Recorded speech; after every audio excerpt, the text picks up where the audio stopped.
Hi, welcome to the Restoring Your Pleasure Receptors Somatic and Yoga practice. We're gonna get right into it.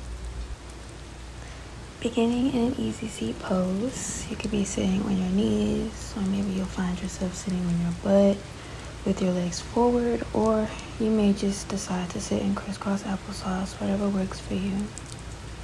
I want you to begin rubbing your hands together. And after you finish rubbing your hands together, begin self-touching up and down your arms. Throughout this entire practice, we'll be observing the breath without trying to control it. So just let yourself breathe.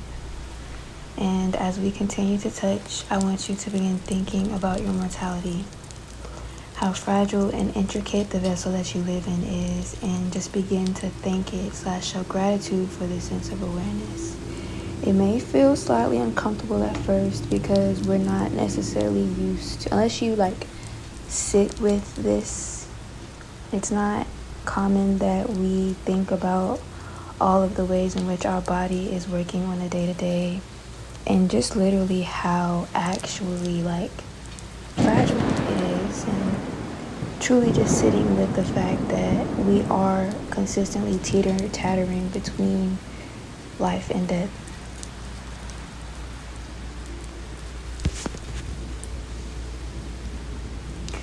In this practice, we'll be healing the fear of life, which is pleasure, through accepting death, which is our mortality. We often get knocked out of balance because the dance of life is heavy. And while it is beautiful, sometimes you just need to allow yourself to collapse so that you can continue to maintain yourself.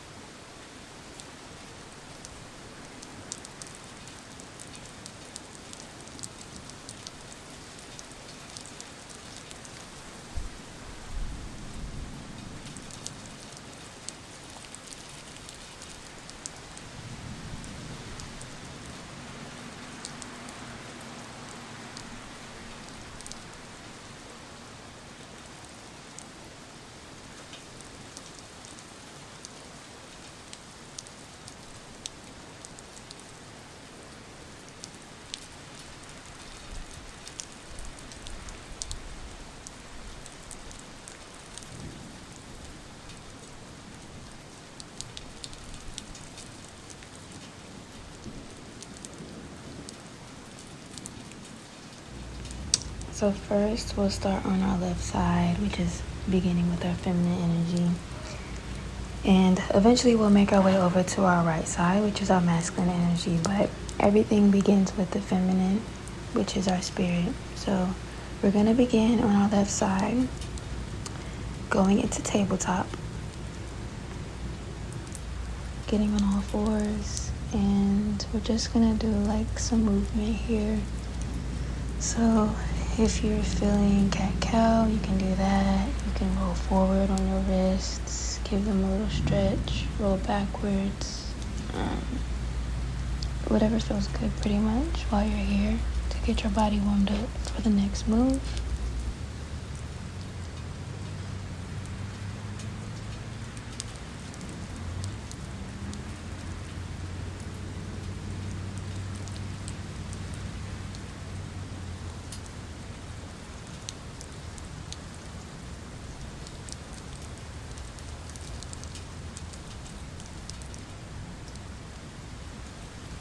Coming into our first child's pose, we're going to bring our big toes together, spread our knees yoga mat width apart, melt your hips towards your heels, and make sure your forehead is soft to the mat with your arms reaching long.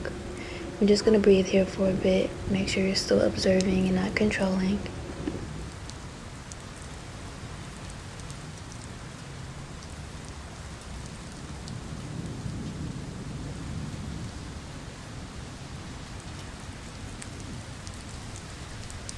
Beautiful. Now from here, coming into our downward dog, you're going to tuck your toes.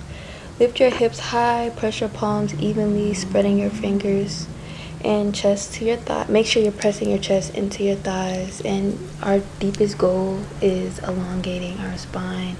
You can do some pedals here.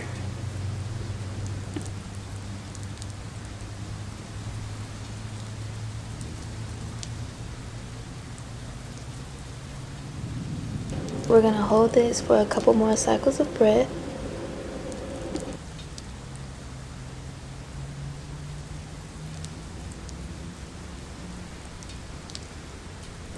Now coming into our first three-legged dog, you're going to lift your left leg up, keeping your hips square, and then opening your hips, and creating circles with your leg. Make sure you're extending straight out from your hip, giving you as much of a stretch as possible. And then from here, you're going to step your left foot forward between your hands, rising your heart center up, reaching your arms overhead, and making sure that you're dropping that knee down so that you can come into this crescent pose. Pushing your heart center out and making sure that your hips are tucked so that you're not breaking your back. Make sure that your knee is stacked over your ankle because we're about to pivot over to our right side of our mat, coming into this side lunge. Bend into your left knee with your toes out, making sure that your right leg is long.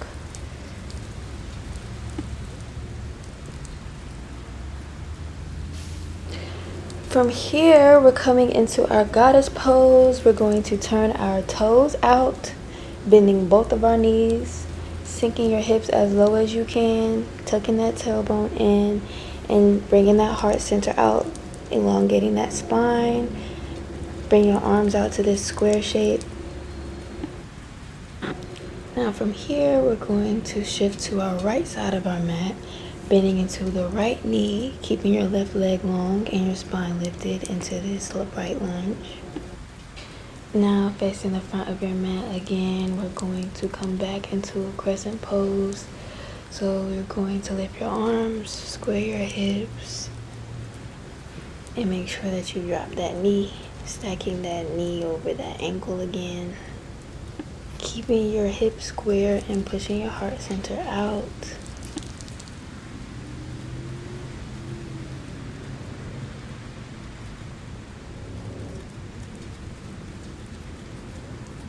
Here you can plant your hands back down, moving back into this three-legged dog. Once you get to the downward dog, lift your leg high, your left leg back again for the three-legged dog. I definitely meant your right leg.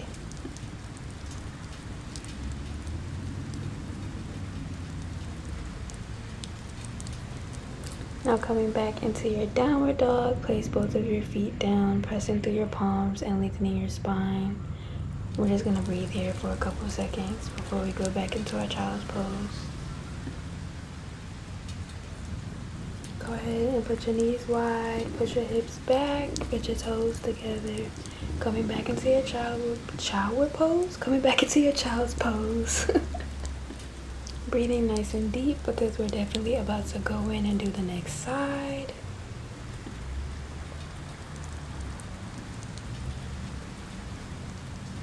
Moving back into our downward dog, you're going to lift your hips high again and press evenly through your hands and feet. Walk it out, do whatever you need to do before we move back into this three-legged dog.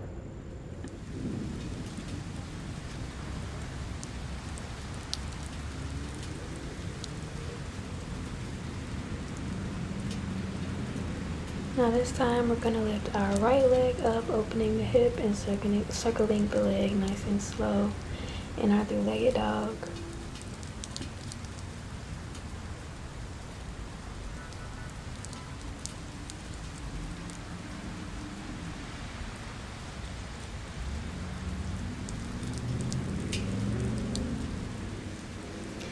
Now moving into our crescent pose, step your right foot forward, lift your chest and reach your arms. Drop that knee, push your heart center out. Be nice and big. Breathe through your chest and out your arms.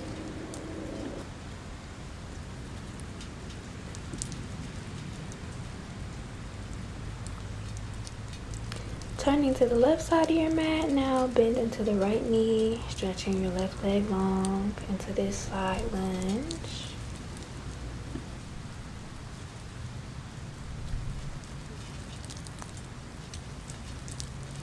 Go ahead and put your toes out, bend your knees, Put your hips low, keep your core strong, and we're gonna come back into our goddess pose. Make sure you got them arms out nice and boxy and square and wide.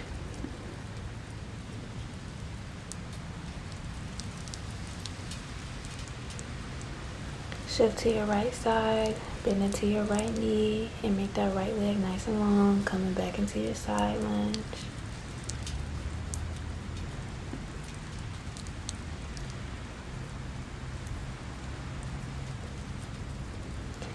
From here, you're going to turn back to the front, rise your arms, keeping your heart center open, dropping that knee, and we're just going to move back into our crescent lunge.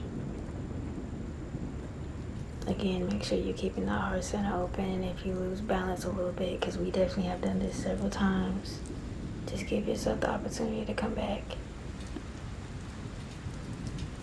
Alright, you're going to put your hands down. Step back, lift that right leg up, and go back into your three-legged dog.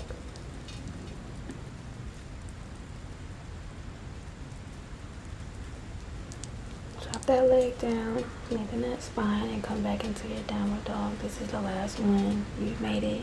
You're doing so good. Pedal your feet if you need to, but we're almost done.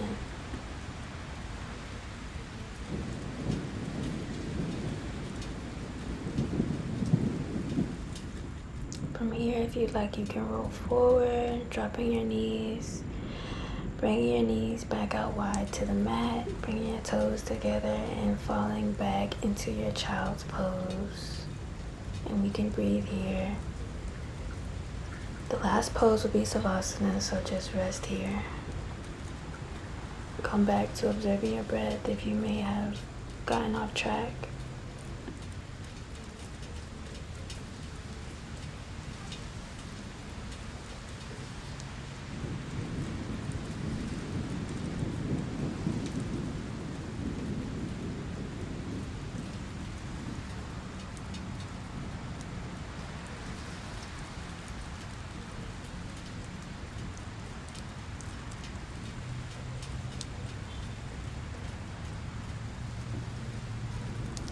And last but not least, you're going to come to a flat back with your feet wide open, your arms rest wide, and your palms up. And we're going to move into Savasana. Returning back to the energies that we were revisiting in the beginning of this practice, I just want you to go back to thinking about your mortality overall. And thank it for being the container for your soul's evolution and your overall ability to even experience life and its fragilities and its deepest pleasures and even its deepest pains. Just giving yourself the space to be tired or whatever your body may feel right now. In yogic philosophy, Savasana is to prepare you for death because they understood that death and rebirth is a natural part of life. It being an inescapable, and they wish to revere it instead of beating it. Coming into balance with self is recentering yourself and your own nature and its cycles, and a part of that is just giving yourself the space to be genuinely a human fucking being. This is a part of balancing your left and right hemisphere, and it's so much deeper than just like coherent brain function. It's your ability to maintain discernment while still allowing yourself to desire, which is how we healthily navigate through life. It's okay to sit with your fragilities, and acknowledging your humanity and just sitting with it sometimes is what brings us deeper into gratitude. Pain genuinely helps us recognize what truly brings us pleasure, and we don't have to run away from our pain. We can sit with it and just allow ourselves to be exhausted, and in that we will also find peace. So yeah, just lay here, rest here, continue observing your breathing, do what you need to do. But this is the end of the practice, and if you enjoyed it, drop a little like or whatever. Let me know how you feel about it in the comments. But yeah, thank you. I love you guys. I'm actually gonna stay here and lay with y'all for another like 34 more seconds because it really started to feel good. So yeah.